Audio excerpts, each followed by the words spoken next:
Welcome, everyone, to the SQV conversation. I have a very special guest with me here today, and I am so excited that she took time out of her busy, important schedule to join us to honor the small, quiet voice. Welcome, Erica Spivey, to the SQV. Thank you. Thank you so much. I'm happy to be here.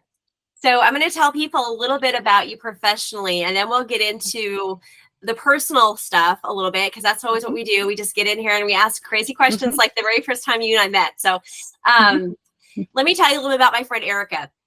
Erica Spivey passionately advocates for individuals pursuing their greatest wishes, emphasizing second chances and fair treatment. Over the past decade, she has dedicated significant time to serving in jails and prisons, focusing on those with criminal histories. Erica led programming in Florida prisons and co-funded a reentry mentor program for adults nearing release without support. Currently, the executive director for the Florida Foundation of Correctional Excellence. She collaborates with public and private partners to enhance investment in reentry programs. As a TEDx speaker and Global Leadership Summit prison program host, Erica sheds light on the positive aspects of the justice-involved population. Committed to prison fellowship, she serves as a National Justice Ambassador, instructing their signature course, Outrageous Justice, and actively engages in the narrative of correctional system reform. Welcome, Erica. Thank you. Thank you so much. I'm so proud of you. So proud of you. Thank you.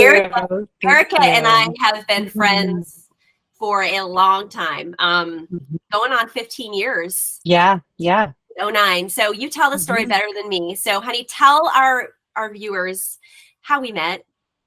Sure. So I started my career in child welfare 17 plus years ago. So yeah, we met a few years as I was into that tenure. And I was serving on what I say is sort of the business side of the house of child welfare. And what I mean by that is I was the development director over programs. So I was sharing the good news of the work that was happening within this organization. I was cultivating business partnerships to support the programs within the organization. We were the largest managing entity through the Department of Children and Families in the 14th Judicial Circuit at the time. So we had the only infant adoptions agency from, Panama City to Pensacola. We had the dependency contract. We had the removal contract. We had foster care contract, substance abuse, early steps, and I was responsible for cultivating business referral pipelines, ensuring that children who were developmentally delayed were, sent to our programs in ample time for the treatment that they needed and deserved. And, it was interesting because that job was something that just sort of happened. And when I look back, I know it was just more divine. So I was fresh out of college. I was young and ambitious. I had a marketing comms degree. So I was applying for anything that was remotely external communication and goodwill work, right? And who doesn't want to promote helping children or helping elders, right? Those are like the two great social causes in our society that everyone can get behind.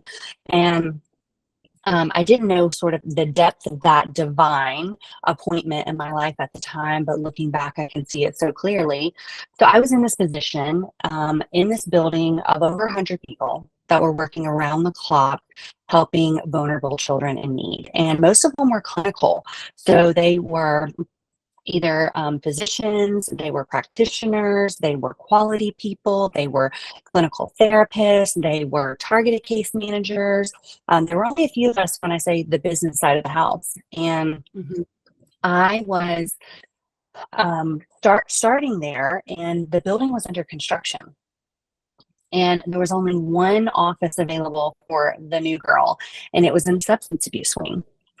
And so I watched these moms and dads walk across the threshold of this wing to do their urine analysis, take their parenting class, take their anger management class, work their case plan, essentially.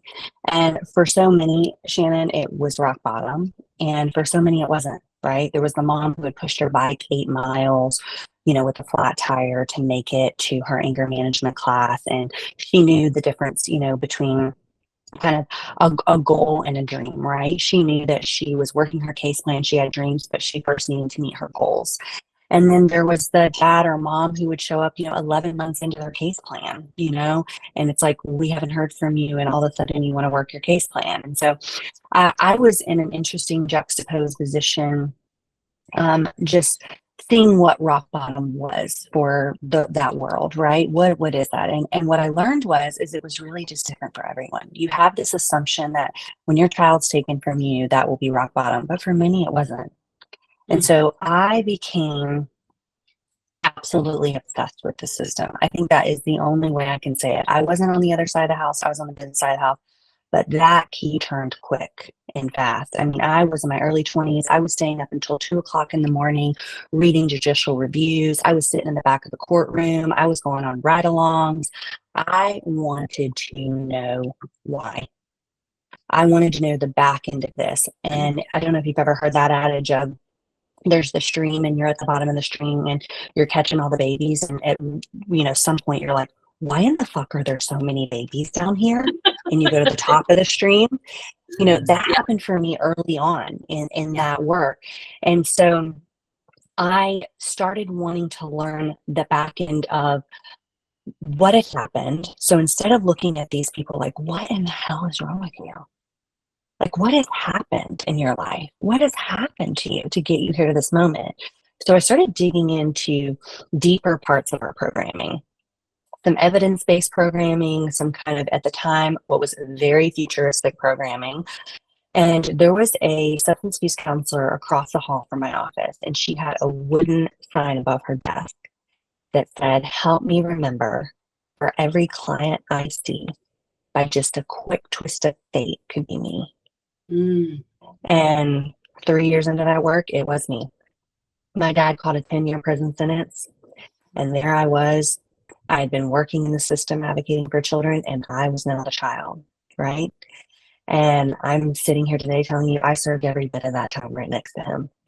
I had to learn the ins and outs of everything from visitation to parole hearing advocacy and testifying to commissary to money on the books to you name it, I did it.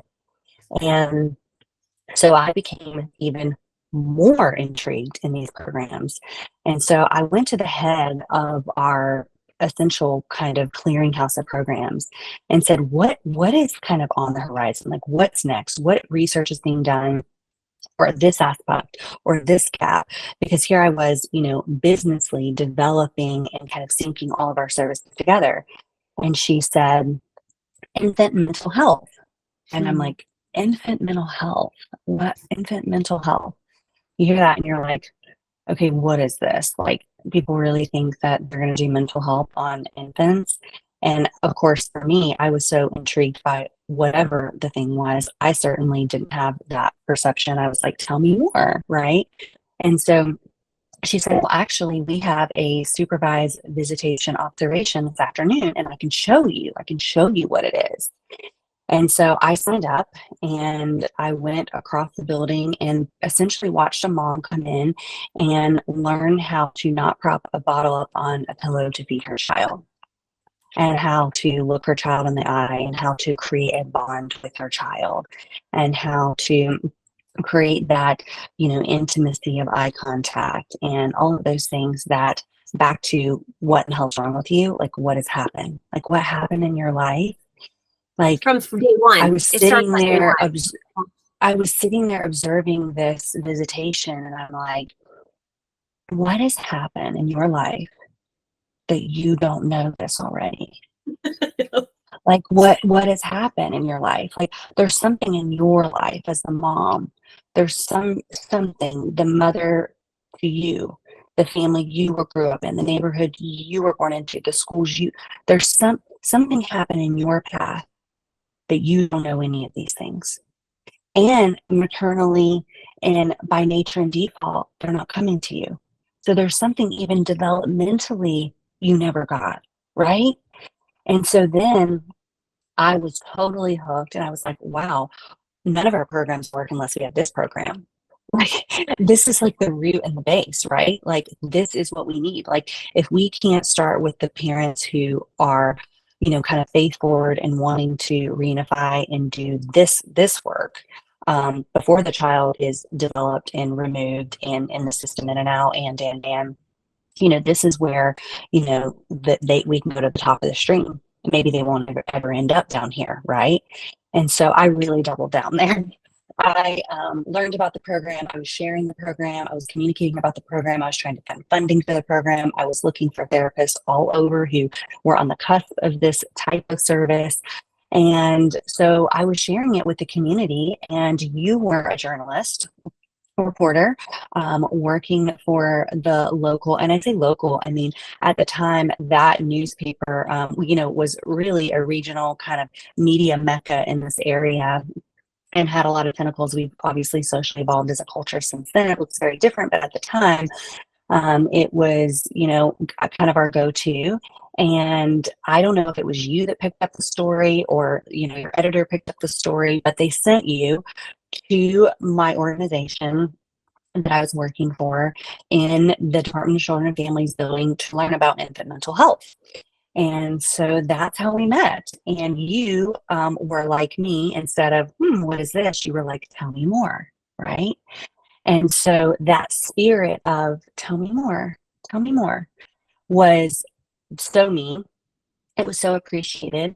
And I just knew right away that you were my people. I mean, we just connected instantly over just that universal kind of social impact understanding of humanity and helping people and seeing people and hearing people and meeting people where they are, no matter what has happened.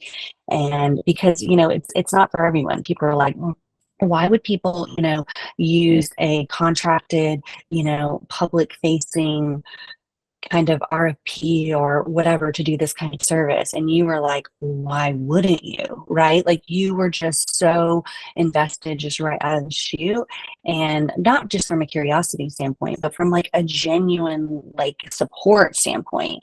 And to me, that meant so much. And so, yeah, I mean, that's a very long answer, but that's how we met. I mean, you kind of came into my world, and you really never left. I mean, you started just kind of walking alongside, and you wanted to learn more and pour into, and vice versa. I had a comms degree, and, didn't know where that was going to take me, what vehicle or what I would be promoting, what I would be amplifying, what I would be sharing in the world. It just happened to be a really great cause, and you helped me do that. But we also had a lot of synergy from that perspective as well. So yeah, that's how I met. Oh, thank you. That was a great answer. Yeah. And it was so fun to hear that again.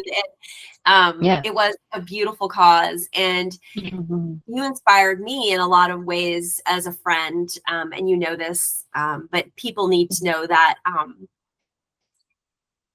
I wanted to get on board with you, and I wanted to drive that bus, and I wanted to be all about it. And you said you got to pause, you got to just hold on, because you got 3 children to raise. So just color in the lines. And I did that, and I worked as hard as I could. And I thought about this last night. You and I both have been through together over the years, a divorce, another divorce, and a wedding.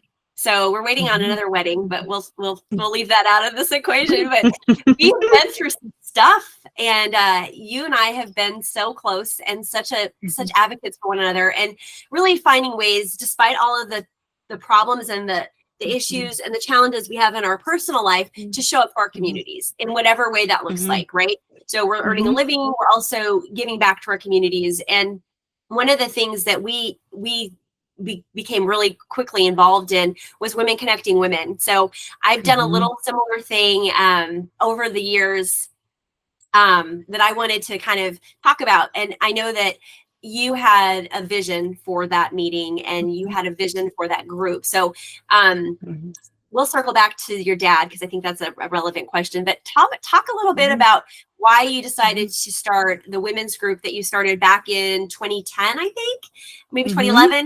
Tell me about why that was so important to you, and what the goals were for that group. Yeah. So I was meeting women like you who were invested, involved, linked, synced to their community, tethered in something, right? Um, some of it was faith, some of it was small business, some of it was cultural, some of it was political. And I just have always sort of gravitated towards people who were, listening, people who were paying attention, people who weren't just giving their opinions about something strongly without putting their, time, treasure, or talent behind it, right? And so they were volunteering, or they were reading and writing, or they were reviewing, or there was just always for me a gravitational pull towards people like that, and then vice versa. I was always meeting people that were, wow, I didn't know that they did that here. And so I grew up in Atlanta, north of Atlanta, and one of my girlfriends during that season of life was like, are you going to stay living in Panama City Beach and Santa Rosa Beach? Like, are you going to Yes. stay living there? Like, are you going to come back? And I just quickly said, like, okay, did you go to a poetry reading and a themed dinner party and a film festival and a digital art fest? Like, I've done all that this month, right? And so I've just always had this adage that you find what you're looking for. It doesn't matter where you are. And so I just was finding what I was looking for. And so I started doing life and doing community with women who had, varied interests, not always similar, varied interests, but similar in the kind of steeped in the community. They were doing things for other people, not just themselves. And so I thought, gosh, so and so needs to meet so and so, and she needs to talk to so and so. And I found myself being sort of this nexus. And I still, consider myself to be kind of a super connector. I like to listen to people, and I like to try to see them and hear them and then help them. Right. And so I do that now. I'm like, oh gosh, then you need to read this book or meet this person. And so that was kind of a small abbreviated version of that. And I started just interconnecting friends and linking folks together. And I thought, there's something here. I think maybe we could pick a theme every month. And so at the time, organizing something like that, I could look back at the past decade of how like themed groups, like themed Facebook groups or themed clubs, or, how I guess we were onto something. But at the time, there wasn't really anything like that, especially in our area. And so I thought, it was really just about connecting women in my own circle, right? It was just, connecting people from different sectors of the community, people from the college, people from the chamber, people from the social work system, people from, the service industry community. Like, it was just, that was really my goal. And then we got together our very first kind of convening of sorts. We had Iron Jawed Angels filming in the background and brought, just a creative snack for all, and conversed and connected. And then it really organically took a life of its own in themes of different interests. There were people who were interested in spiritual pursuits. There were people who were interested in wellness pursuits. There were people who were interested in culinary pursuits. And so we just gave each person in the group an opportunity to kind of be themselves, shine, and center themselves. And so the group sort of took off. And Yeah, it was so much fun. And it was so meaningful at that point in my life because things were a little haywire.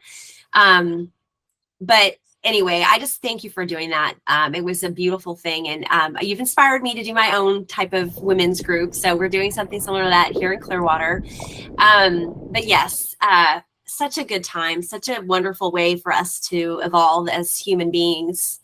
We can't do it on our own. And, it's nice to have those friendships still. I still have so many of those friendships. So yeah, it's been good. So let's talk a little bit about the projects that you're on now and kind of how you got into the prison system and why that was so important for you to evolve into that in that way.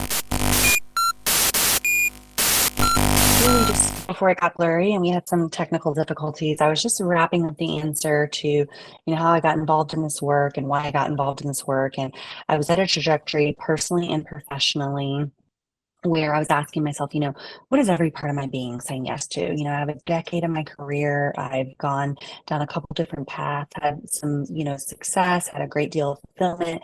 But if I had to choose which kind of avenue, which vehicle, which vertical would it be? Would it be social impact? Would it be marketing of small businesses? Would it be that startup and innovation? What would it be?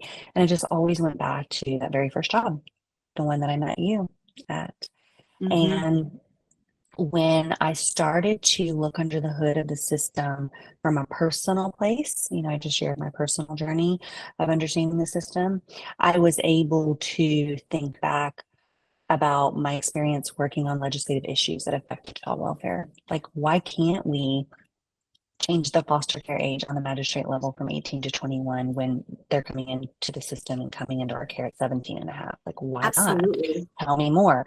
Like, asking those kind of questions. And so I was doing that in the, kind of correctional, criminal kind of justice system. I was wondering, the why back to, the what and why.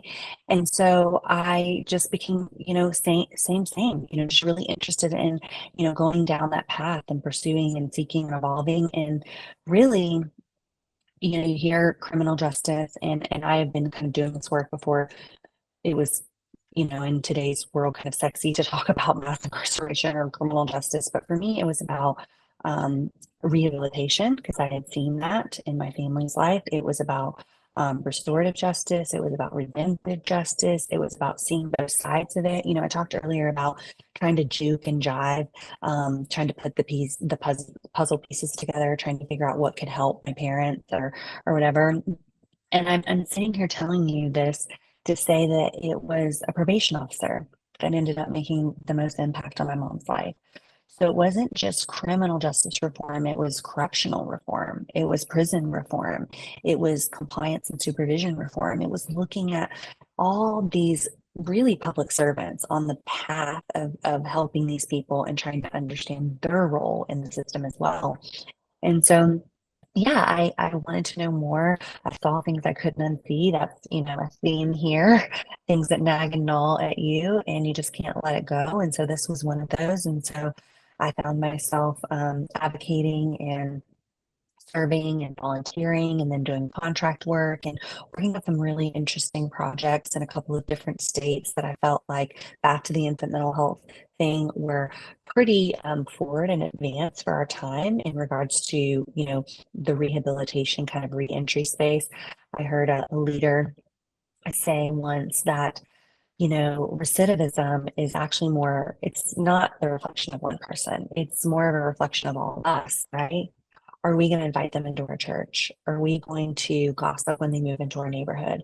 Are we going to hire them? Are we as a landlord going to give them a chance? Are we going to friend them? Like it's actually, it's all of us. And so when you think about it like that, and you're like, okay, these people with criminal records are pumping gas next to me and buying groceries next to me.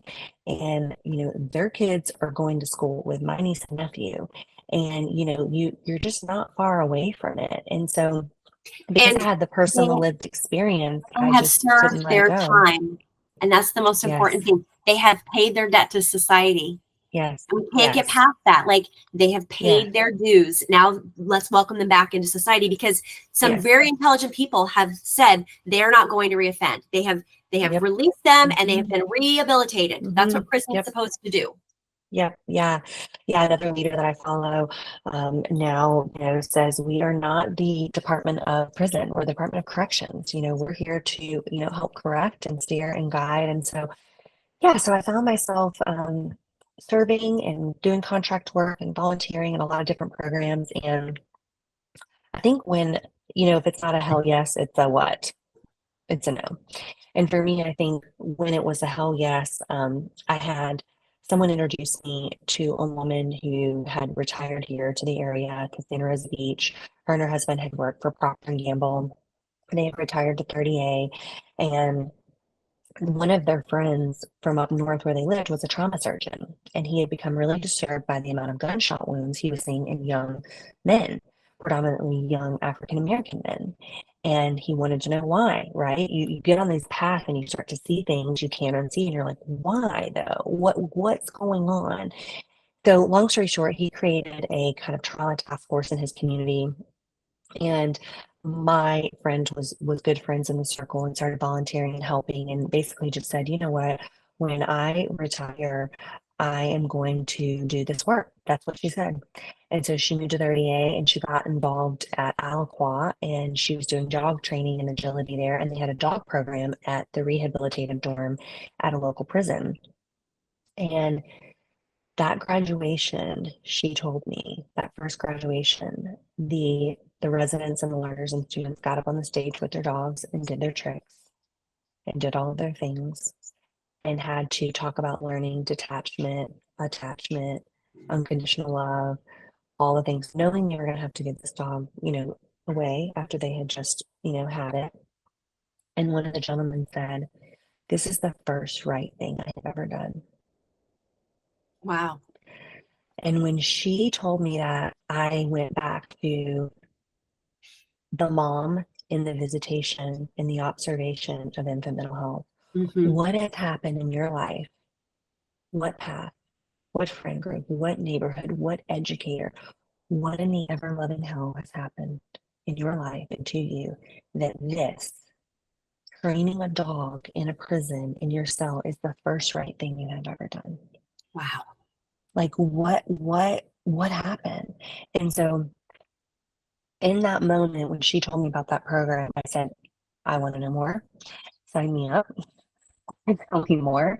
And then yeah, I mean, gosh, that was almost a decade ago. That was like 7 or 8 years ago. And so yeah, so I started doing a lot of work in Florida, and I was asked by the Florida Department of Corrections to get involved in one of their kind of newest initiatives a couple of years ago with the highest level of leadership from the state. So the governor and the secretary.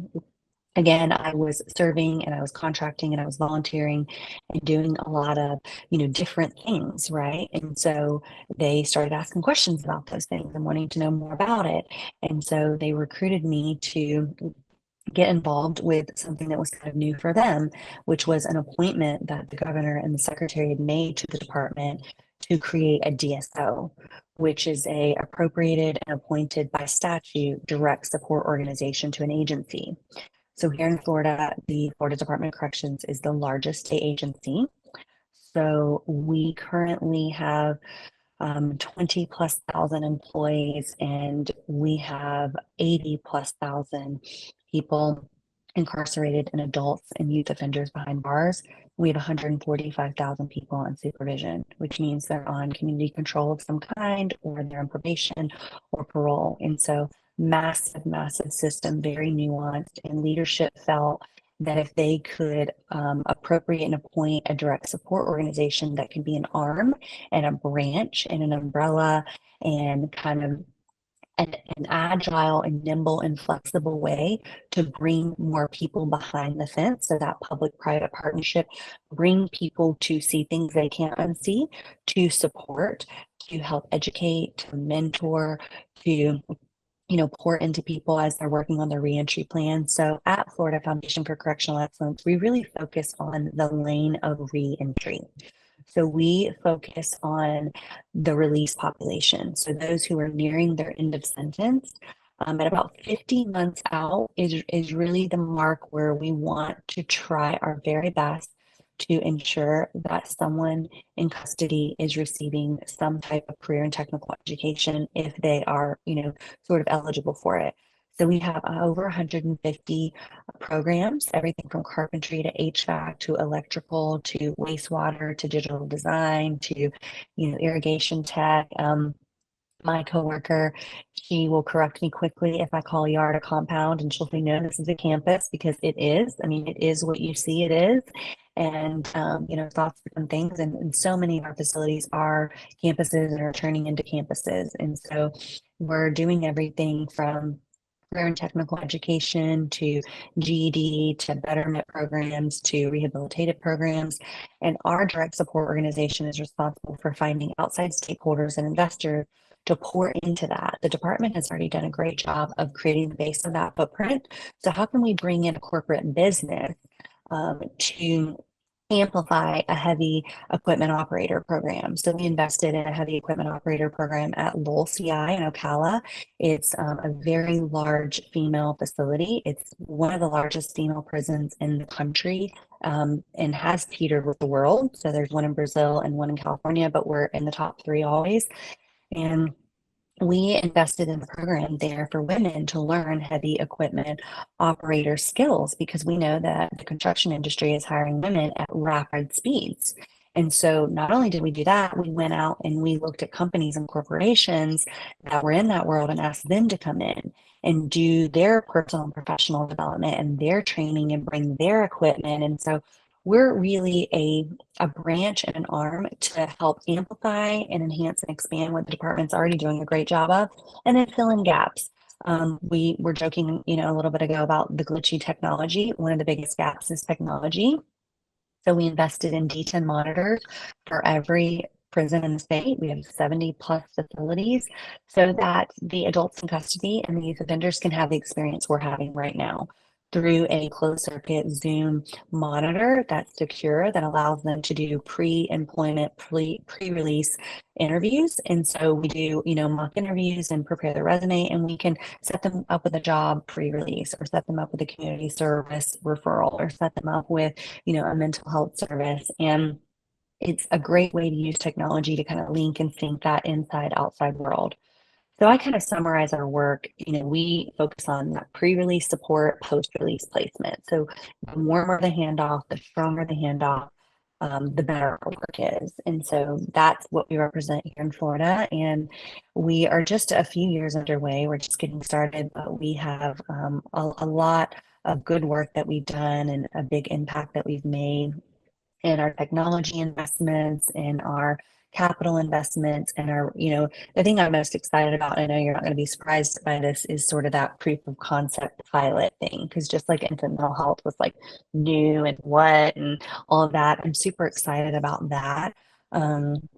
We just invested in a mobile reentry van. So it's the chassis is being built right now and it's being outfitted, but this van will go out into communities where people are on supervision, they're on probation, and kind of meet the offender where they're at.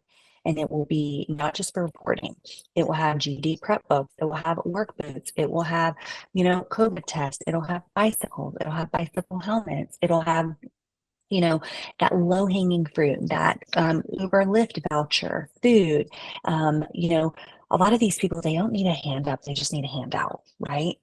And so just that piece to kind of help them right after release, just kind of do the next right thing, right?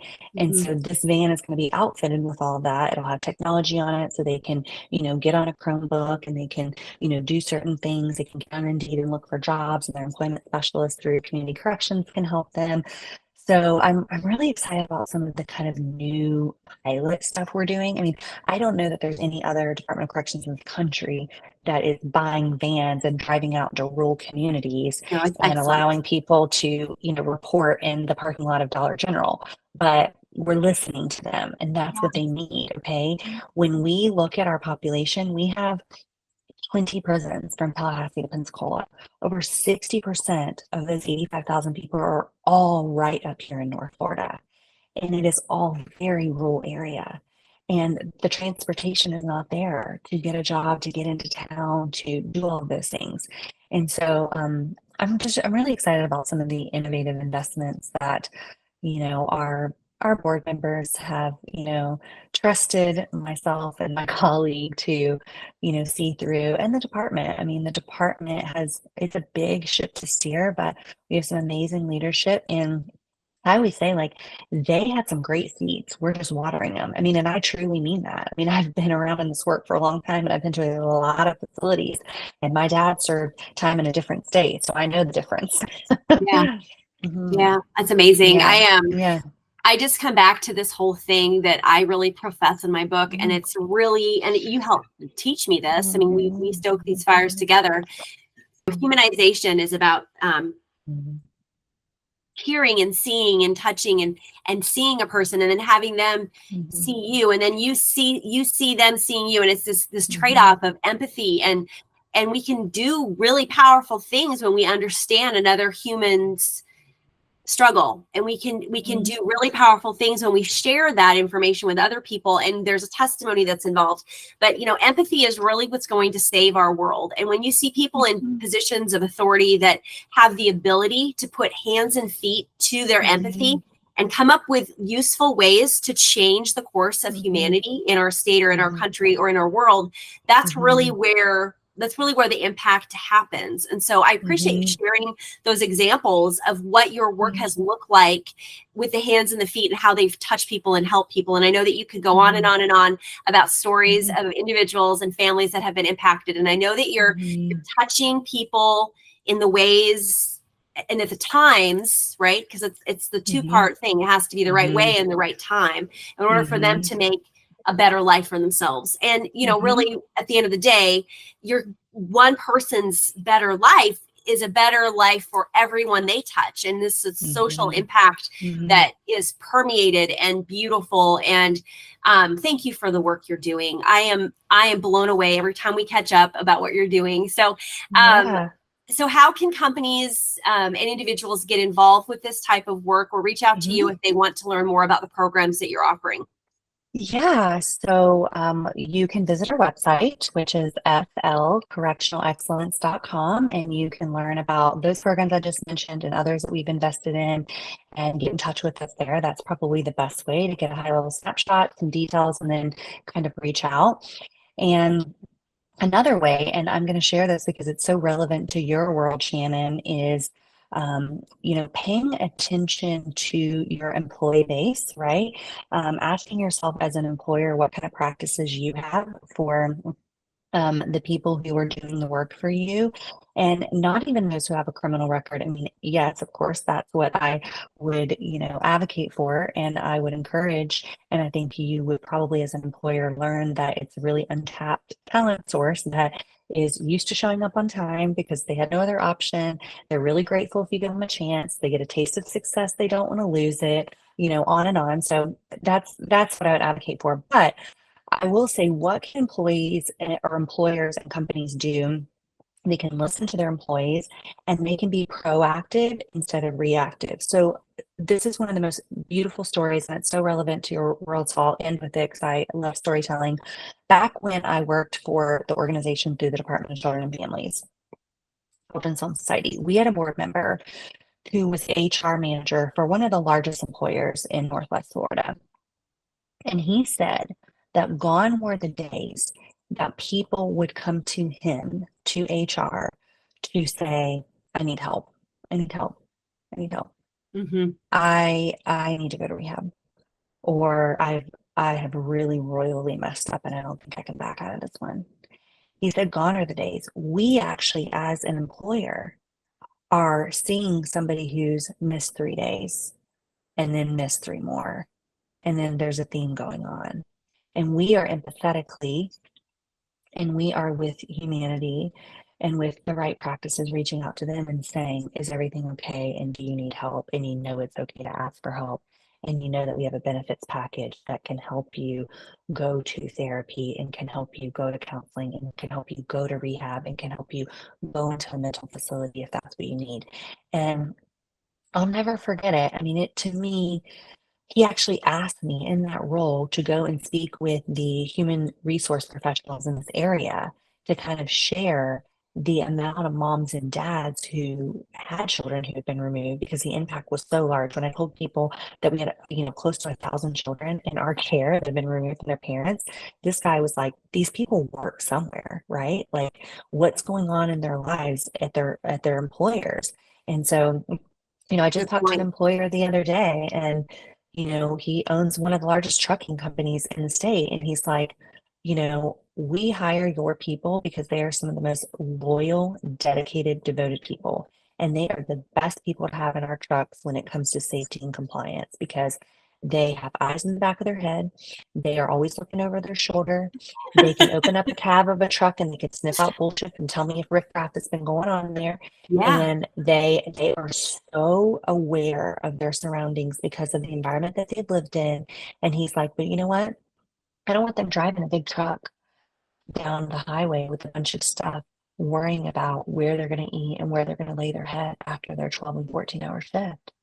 I want to hire them. I will give them a job, but the rest of the community has to step in too. What about transitional housing? What about, you know, us getting transportation? What about, right? It's so complex and so nuanced, but employers can do that. I mean, I just learned of an employer actually down in your area. I'm not going to say the name and we'll talk offline and you'll give me permission, but they are a second chance employer and they know what that means. That's not just, oh, we're going to give ourselves a star and say we hire people, criminal records, and give people a second chance. They're like, no, we'll pay off your fines and fees and then do payroll deduction. We'll give you Uber for a year to get to work, Wow. so you don't have to ever worry about that. You have to report, you need to go to probation every Monday, and you'll just have half days on Mondays. They're like, no, we're really going to be a second chance employer. We're not just going to say that we're a second chance employer. Awesome. And so that, like, I could go on and on, but like, what can businesses and corporations do to support us? Go to our website. I'd love to tell you how to get involved. But what can businesses and corporations and employers do from kind of your corner of the world? They can listen to their employees. They can be proactive instead of reactive and pay attention to their wants and needs and wishes and dreams and desires and build in a support system into their culture to do that. And then whenever they say that they're going to do a program for their employees, the outside needs to match the inside. Yeah. So what they say they're going to do is what they need to actually do so that their Mhm. employees can trust that they can lean on to ask for help if they really need it.